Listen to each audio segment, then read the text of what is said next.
নমস্কার, আমি অর্পিতা। শুরু করছি পলিটিক্স। বুধবার রাজ্যের 6 বিধানসভায় ভোট গ্রহণ, সোমবার প্রচার শেষ। এই অন্তিম লগ্নে গুরুতর অভিযোগ কেন্দ্রীয় বাহিনীর বিরুদ্ধে। ভোটারদের বাড়ি গিয়ে নাকি হুমকি দিচ্ছে বাহিনীর জওয়ানরা। নির্বাচন কমিশন তা নিয়ে অভিযোগ দায়ের করেছে রাজ্যের শাসক তৃণমূল।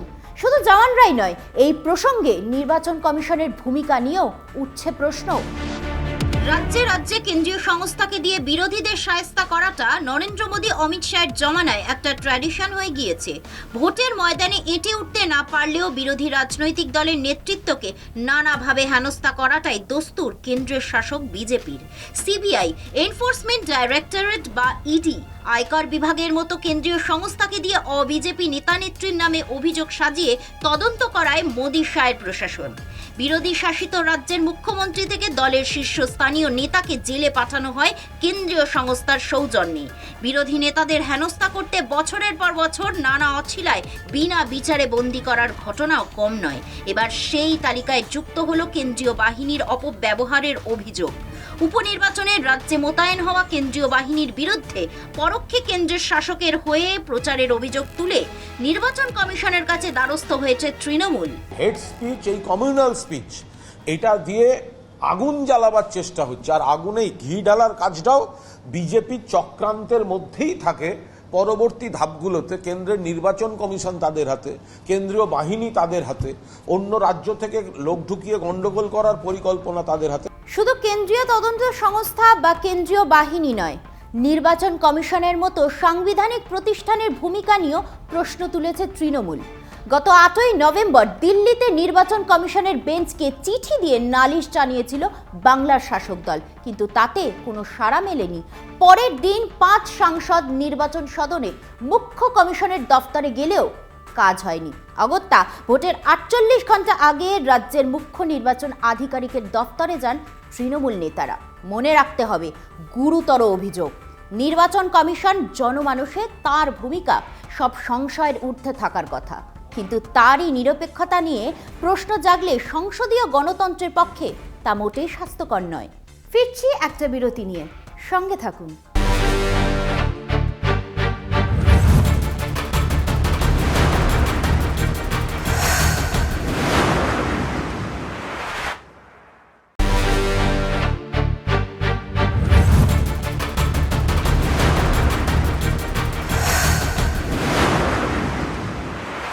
মহারাষ্ট্রের ভোটে যুযুধান 2 শিবিরেই শুধু প্রতিশ্রুতির বন্যা। কোন জোট মানুষকে কত কি দেবে তার যেন প্রতিযোগিতা শুরু হয়েছে।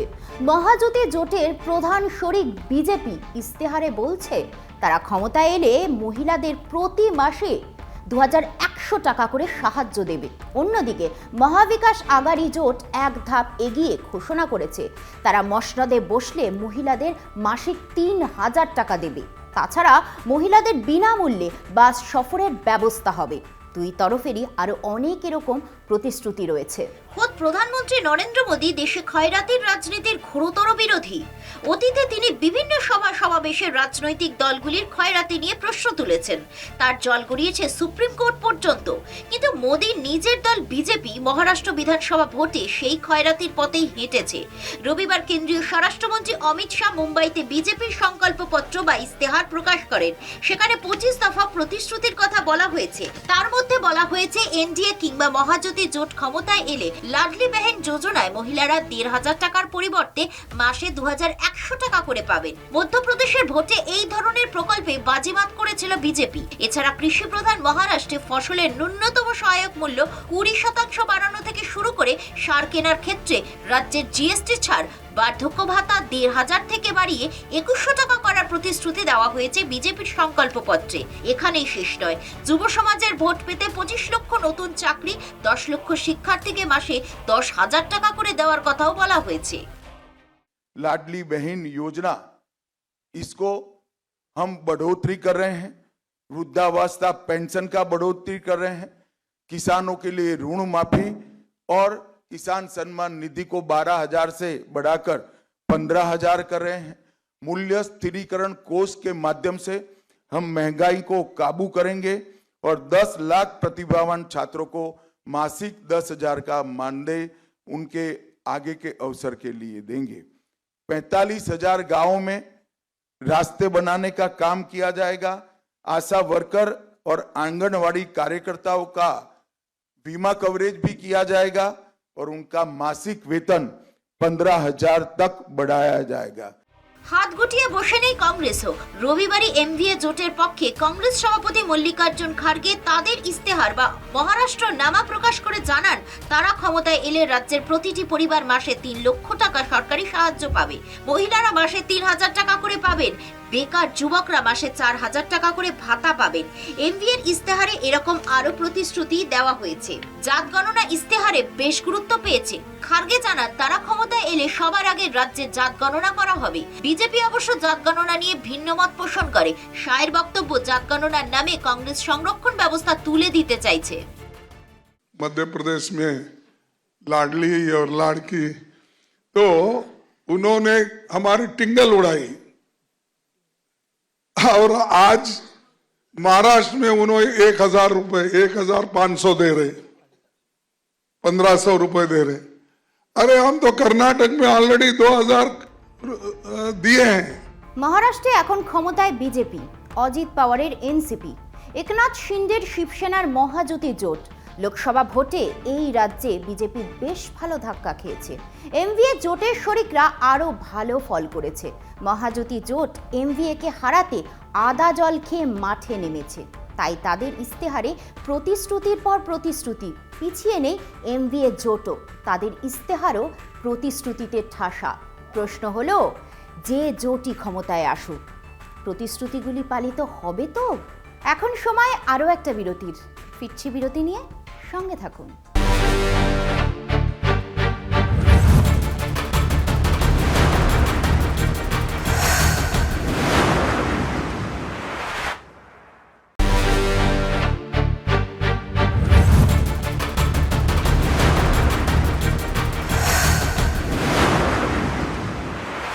ঢাকার রাস্তায় হাসিনার দল।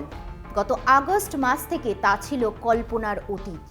কোটা বিরোধী ছাত্র আন্দোলনে উত্তাল গোটা বাংলাদেশে প্রধানমন্ত্রী শেখ হাসিনার আওয়ামী লীগ জনপরিসর থেকে উধাও হয়ে গিয়েছিল। স্বাভাবিকভাবেই প্রত্যাবর্তনের ডাক দিলেও রাষ্ট্র ক্ষমতায় বর্তমান অংশীদার হিসেবে জামাত, বিএনপির বাহিনী ও আধা সেনার প্রবল বাধার মুখে পড়তে হয়। একই সঙ্গে ভারতে দেশান্তরী হওয়া শেখ হাসিনাকে হেফাজতে পেতে বাংলাদেশের অন্তর্বর্তীকালীন ইউনূস প্রশাসন দ্বারস্থ ইন্টারপোলের। ফের উত্তাল বাংলাদেশের রাজধানী ঢাকা। প্রধানমন্ত্রী শেখ হাসিনার দেশত্যাগের পর এই প্রথম পথে নামল তাঁর দল আওয়ামী লীগ। প্রায় 3.5 মাস পর রাজনৈতিক কর্মসূচি নিয়েছিল লীগ। মোহাম্মদ ইউনূসের অন্তর্বর্তী সরকারের বিরুদ্ধে ঢাকার শহীদ নূর হোসেন চত্বর থেকে প্রতিবাদ মিছিলের ডাক দেয় হাসিনার অনুগামীরা। কিন্তু মিছিল হতেই দিল না বাংলাদেশ প্রশাসন। মিছিল শুরুর আগেই বাধা দেয় পুলিশ। শুরু হয় ধরপাকড়। আমেরিকার সদ্য বিজয়ী প্রেসিডেন্ট ডোনাল্ড ট্রাম্পের প্রতিকৃতি নিয়ে এক অভিনব মিছিলের কর্মসূচি নিয়েছিল আওয়ামী লীগ। ইউনূস সরকার লীগের এই প্রত্যাবর্তনের উদ্যোগ সূচনাতেই কড়া হাতে দমনে তৎপর ছিল। তাই পুলিশের পাশাপাশি বর্ডার গার্ড বাংলাদেশ বা বিজিবির 191 প্লাটুন মোতায়েন করেছিল প্রশাসন। পুলিশ ও আধা সেনার নজর এড়িয়ে বিক্ষিপ্তভাবে কিছু মিছিল হলেও লীগের রাজনৈতিক কর্মকাণ্ডকে ঘিরে ফের উত্তপ্ত হয়ে ওঠে রাজধানী শহর। আওয়ামী লীগের প্রত্যাবর্তনে শুধু প্রশাসনিক স্তরে নয়, বাধা এসেছে রাজনৈতিক প্রতিপক্ষের তরফেও। বিএনপি ও জামাত সমর্থকরা লীগের মিছিলের প্রস্তুতি পর্বেই মারমুখী হয়ে ওঠে। দুপক্ষের মধ্যে হাতাহাতিও হয়। লীগ শুধু মিছিল নয়, তাতে হবু মার্কিন প্রেসিডেন্টের ছবি ইউনূস প্রশাসনকে বিড়ম্বনায় ফেলার পক্ষে যথেষ্ট। নির্বাচনে জয়ের পর ইউনূস যতই ট্রাম্পকে অভিনন্দিত করুন না কেন, দশকব্যাপী দুই জনের সম্পর্কের শীতলতার প্রেক্ষিতটা মনে রাখতে হবে। আবার শেখ হাসিনারও বিদায়ী প্রেসিডেন্ট জো বাইডেনকেই বস্তুত বাংলাদেশে তাঁকে অপসারণের নেপথ্যচারী বলে দাবি করেছিলেন। আবার ভারতে আশ্রিত হাসিনা ট্রাম্পকে তার বিজয়ের পর অভিনন্দন বার্তা পাঠাতেও কাল বিলম্ব করেননি। ইউনূস প্রশাসন মনে করছে ট্রাম্পের ছবি হাতে হাসিনার দল আওয়ামী লীগের মিছিল আদতে আমেরিকার সঙ্গে বাংলাদেশের সম্পর্ক তিক্ত করার প্রয়াস। তবে হাসিনাকে হেফাজতে পাওয়া ও তার বিচার প্রক্রিয়া শুরু করাটাই বর্তমান বাংলাদেশ প্রশাসনের প্রধান লক্ষ্য। ইতিমধ্যে নেদারল্যান্ডের আন্তর্জাতিক আদালতে হাসিনা সহ লীগের 42 জন নেতার নামে মামলা ঠুকেছে অন্তর্বর্তী প্রশাসন। তাদের নামে গ্রেফতারি পরোয়ানা জারি করেছে, কিন্তু ভারত সরকার এখনো পর্যন্ত হাসিনাকে প্রত্যর্পণের বিষয়ে উচ্চবাচ্য করেনি। এবার কি ইন্টারপোলের সহায়তায় হাসিনাকে হেফাজতে পেতে সচেষ্ট হচ্ছে ইউনূস প্রশাসন? জুলাই আগস্ট মাসে গণহত্যা চালিয়ে পালিয়েছে এমনই অভিযোগ তুলে সরব হওয়া ইউনূস সরকারের আইনি উপদেষ্টা আসিফ নজরুল জানিয়েছেন, তারা ইন্টারপোলের মাধ্যমে রেড অ্যালার্ট নোটিশ জারি করতে চলেছেন। ভারতের সঙ্গে বাংলাদেশের সম্পর্কে শেখ হাসিনা কাঁটা হয়ে ওঠার সমূহ সম্ভাবনা দেখা দিয়েছে। দুই প্রতিবেশী রাষ্ট্রের মধ্যে প্রত্যর্পণ চুক্তি হয়েছে, কিন্তু রাজনৈতিক আশ্রিতরা এই চুক্তির বাইরে। শেখ হাসিনা যে ভারতে আশ্রিত তা ইতিমধ্যেই ভারতীয় বিদেশ মন্ত্রক স্পষ্ট ভাষায় জানিয়ে দিয়েছে। ফলে প্রত্যর্পণের বিষয় নিয়ে বাংলাদেশ ইন্টারপোলের মুখাপেক্ষী হলেও বিশেষ কাজের কাজ হবে বলে মনে হয় না। আবার নিজের দেশের বিদ্যুৎ থেকে খাদ্যপণ্য সরবরাহে ভারতের উপর নির্ভরশীল বাংলাদেশ শেষতাক কি অবস্থান নেয় সেটাই এখন দেখার। পলিটিক্স আজ এই পর্যন্তই। দেখতে থাকুন কলকাতা টিভি, রাত দিন 7 দিন।